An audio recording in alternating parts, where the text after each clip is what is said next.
So, yes, if you're approaching this very difficult, convoluted sentences like this, you require very good diction to get this tongue around the words. And so you've got to free up your jaw, give yourself space for the tongue to do the work. You might need to do some exercising on strengthening the tongue, some articulation exercises, but mostly it's about being free.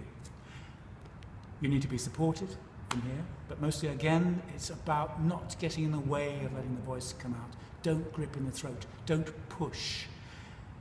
People then were much stiller than they are today, and the voice travelled more, and the pitch range was greater.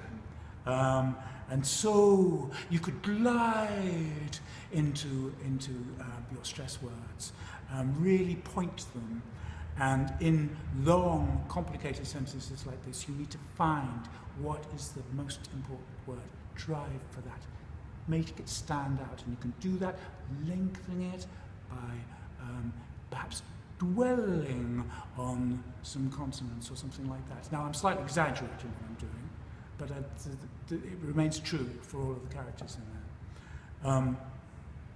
What else? That's great.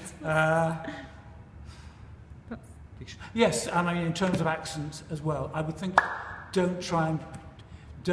when people try and do upper class accents, because they quite often get quite strangled and go sort of like that. Don't. It becomes horrible to listen to. Use as close to your own voice as you can, just adjust the pronunciation slightly. I think for doing something like Oscar Wilde, a sort of 1970s, 1980s RP is very appropriate.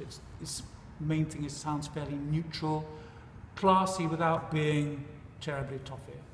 I mean, Lady Bracknell might be, you can veer there into making it more old-fashioned. But otherwise not. We don't want to be listening to the accents, we want to listen to what you say.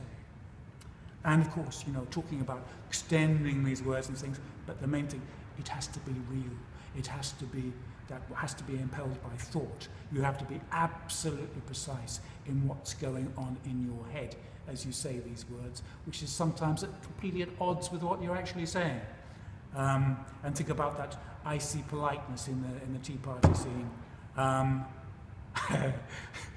And the sexiness in some of the scenes, not said, but oh wow, they're mad for each other. So, there you go.